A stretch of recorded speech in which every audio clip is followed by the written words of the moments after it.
Alors juste un petit coup d'œil sur les petits pois qu'on a semés il y a pas bien longtemps, ça commence à bien se mettre en racine. J'ai construit une petite chambre d'acclimatation, une petite serre, ça va pas être prétentieux, mais avec quelques plaques de polycarbonate. Je vais les mettre dedans, de façon à ce qu'ils s'endurcissent un petit peu, sans les mettre complètement dehors, en étant un peu à l'abri des intempéries, mais en étant quand même exposés à la future température qu'ils auront quand je vais les remettre en pleine terre. Donc ça concerne les petits pois et les fèves. Alors les fèves, c'est un peu plus long à lever, mais ça vient, on les voit bien là. Le petit pois, lui, est parti beaucoup plus vite. Le persil, qu'on a semé dans des terrines comme ça, pour vous rappeler, eh bien, lui, il est déjà, on voit donc la couleur. Ici, ce que je voulais vous dire, on va donc maintenant faire un petit atelier micro-motte. Pourquoi?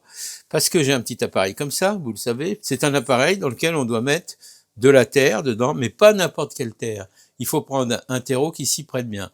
Moi, j'ai un terreau de chez Floragard. Celle-ci permet de faire ces micronotes. C'est vraiment un terreau professionnel. C'est ce que les professionnels utilisent, avec des outils peut-être plus perfectionnés que le mien. Hein, mais moi, j'ai des terrines qui sont un peu profondes, hein, ces petites clayettes un peu profondes.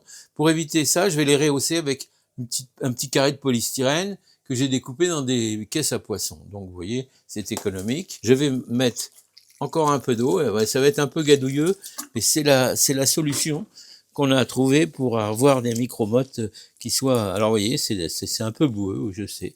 Donc une fois que c'est bien mélangé comme ça, alors faut pas avoir peur de se salir les mains, alors vous pouvez mettre des gants, mais moi j'ai un peu de mal à travailler avec les gants. Je suis de la vieille école, vous savez.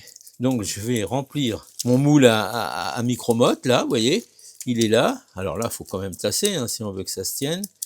Oh, on fait ça au bord de la mer avec les enfants, hein. C'est comme le sable, hein, c'est pas méchant. On le dispose dans notre terrine sur notre morceau de polystyrène. Et voilà. Et donc, on se retrouve, comme vous voyez, on a nos micro-mottes qui sont là. Dans chaque trou, on ira y déposer la graine de ce qu'on veut mettre. Hein. Ou on repiquera des plants qu'on aura semés à part et qu'on voudra repiquer dans des mottes. L'avantage, c'est que là, on sème quand on peut semer directement dedans. On n'y touche plus jusqu'au moment du repiquage. Alors les mottes, elles sont faites, elles sont préformées. Le jour où vous déciderez de les transplanter, vous les arroserez pas tout de suite, de façon à ce que ça sèche un peu. En séchant, la terre va se rétracter un petit peu. Du coup, on aura une micromotte qui va bien se tenir, parce qu'elle sera... Et après, on arrosera, évidemment. Donc ici, j'ai mis ça. Voilà. Donc ici, on y est. On va faire des fleurs. Pourquoi? Parce que les fleurs, au potager, c'est ça qui attire les pollinisateurs, ça contribue beaucoup à la biodiversité. Certaines ont effet de repousser les pucerons ou de les attirer, mais ça c'est un peu le cas des capucines. Vous mettez des capucines, vous voyez les pucerons, ils sont sur les capucines, mais pendant ce temps-là, ils vont pas sur le reste. Et c'est ça qui est important. Et puis il y a les autres qui sont utile pour les pollinisateurs, les abeilles, enfin tout ce qu'on peut imaginer. Mais j'insiste là un peu lourdement, si vous semez des fleurs, et j'espère que vous allez le faire, ne prenez pas des fleurs doubles. À part le œillet d'Inde, qui lui a une vertu un peu particulière pour les tomates, et qui est donc bénéfique, on peut en mettre entre les pieds. Par contre, si vous mettez des fleurs, prenez des fleurs simples. Vous voyez, la reine Marguerite, du cosmos. Très bien, ça pousse tout seul, ça. De la capucine aussi. Donc, vous voyez, mais des fleurs simples, pas des fleurs doubles, parce que on a un peu de mal à trouver maintenant des fleurs simples, parce que bon, les généticiens ont amélioré les races, on pense que les fleurs doubles c'est plus beau, c'est plus volumineux. Ouais, mais les pollinisateurs, ils ont beaucoup de mal à atteindre le pistil des fleurs doubles. Donc si on reste dans les fleurs simples, c'est très bien, c'est très joli aussi, c'est très léger. L'idée c'est de panacher son potager, soit pour le rendre plus beau, ce sera quand même quelque chose. Le fait d'y mettre des fleurs, c'est quand même agréable, d'autant que ce sont des fleurs comestibles. Donc vous pouvez également dans vos plats, mettre quelques pétales de ces fleurs-là. Mettez pas n'importe quoi, mais celle-ci c'est bon. Vous pourrez agrémenter vos plats. Et d'un autre côté, les abeilles vous remercieront. Et puis surtout les apiculteurs du coin, parce que les abeilles viendront faire leur marché dans votre potager. Donc vous voyez tous ces avantages que l'on a à y mettre des fleurs. Moi, je vous encourage à le faire. C'est vrai que c'est une pratique qui est pas très répandue parce que on se dit oui, c'est de la place de perdu, il faut qu'on fasse des légumes à tout prix. Oui, d'accord, mais si on veut faire des beaux légumes, si on veut que la biodiversité s'exerce complètement, mettez aussi des fleurs, n'ayez pas peur de ça. Donc, je vous l'ai dit, poivrons, aubergines pour les légumes qu'on peut encore semer aujourd'hui. Et puis là, dans nos micro-mottes, on va y semer des fleurs. Alors, comment on va faire pour les fleurs? C'est pas dur. Donc, vous voyez, une petite graine là, dans chaque trou.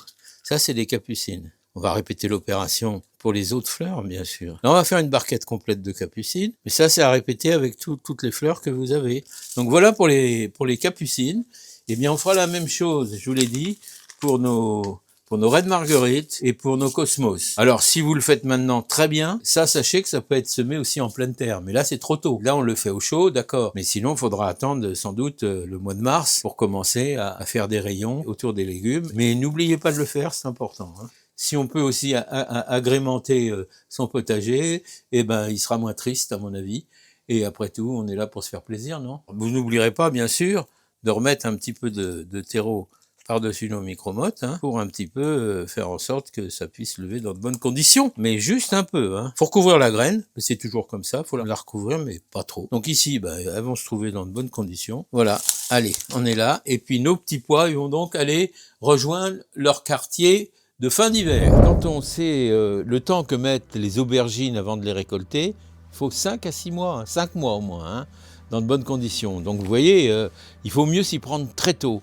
Alors très tôt, ça veut dire qu'on va les semer dans des godets, comme je vais le faire maintenant. On va les mettre au chaud, le temps de la germination. Et puis quand elles seront germées, on les mettra dans un abri, dans l'abri que j'ai construit hier d'ailleurs, dans lequel on sera à l'abri du gel et elles vont commencer à s'endurcir et à se développer un peu. Et quand elles auront une taille correcte, on pourra les mettre définitivement en place. Mais ça va prendre un peu de temps et c'est pour ça qu'il faut s'y prendre assez tôt. Ce sont donc des aubergines de Barbentane. Cette variété-là qui est quand même assez résistante, assez robuste, résistante aux maladies.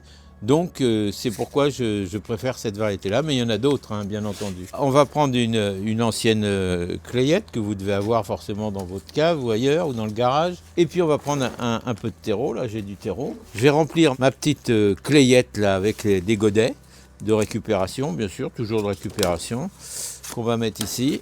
Hop. Voilà, je pense qu'une graine par pot n'est pas suffisante, parce qu'après tout, s'il y en a deux, c'est pas grave. On les verse dans le creux de la main, comme ça, hein. Et puis on va essayer de les mettre comme ça, hop. Moi j'en mets 2-3 à peu près, hein. Autant mettre toutes les chances de notre côté, hein. Semer une par une, ça peut se faire, mais c'est quand même un peu fastidieux et c'est pas forcément obligé, hein. Donc après on va les tasser un petit peu, on va saupoudrer un petit peu de terre comme d'habitude pour les recouvrir, hop, hop, hop, hop, hop. Et là je vais les mettre au chaud à l'intérieur dans la maison, pas forcément besoin de lumière, hein, pour l'instant, il faut juste qu'elle soit, évidemment que la terre soit humide, hein, qu'elle reste humide pour la germination. Ça peut même être sous un meuble, hein, sous une table, sous un bureau, quelque part, c'est ce que je vais faire d'ailleurs. On a ensemencé 10 godets d'aubergines. J'en referai, parce que j'ai encore de la graine, hein, j'en referai d'ici une quinzaine de jours, c'est d'alterner quand même, hein. J'avais garni les jardinières, comme vous pouvez le voir, avec des plantes vivaces, elles sont en train de repartir, hein. Mais c'est des plantes vivaces, donc il y a des goras, il y a des sauge-gramies, mais en général, c'est des choses qui sont assez hautes. Donc au sol, c'est un peu dégarni, et moi je ne veux pas perdre la place du sol, et puisque j'en ai là, je nettoie un peu, comme ça, je vais remettre un peu de terreau, et je vais semer du persil. Voilà, ça va habiller ma jardinière, et puis j'aurai du persil à portée de main. Alors après, il me restera le choix, une fois que le persil sera levé, soit je le transplante, je le mets directement en place au potager, parce que la saison aura avancé un peu et j'aurai un peu plus de place, soit je le laisse là, après tout, rien ne m'oblige à rien, hein. Voilà, alors je vais juste surfacer un petit peu. Le semis, c'est du persil commun, c'est-à-dire persil plat, persil aussi italien, je sais pas, persil simple, hein, c'est pas du frisé. Même chose là, on surface un tout petit peu pour recouvrir la graine, pas trop mais un peu, parce que vous voyez que la graine est quand même très fine, hein. Un petit coup de tasse, on mettra un petit coup d'eau derrière, je vais vous montrer. Donc les vivaces vont poursuivre leur vie, et puis le persil va commencer à se développer par en dessous. Voilà pour le cerfeuil, hop, un petit peu de terre, on saupoudre, toujours pareil, on va tasser et arroser ensuite. Dernière jardinière disponible, on va faire pareil, on y va avec parcimonie, on saupoudre, voilà, et on arrose ensuite. Un petit arrosage pour finir le travail, comme ça. Ça c'est le persil, c'est le cerfeuil. Donc on ne va pas contrarier nos vivaces qui vont continuer à se développer. Les aubergines, elles par contre, il va falloir qu'on les mette au chaud parce que sinon elles ne lèveront jamais. Maintenant on va semer un petit peu de batavia.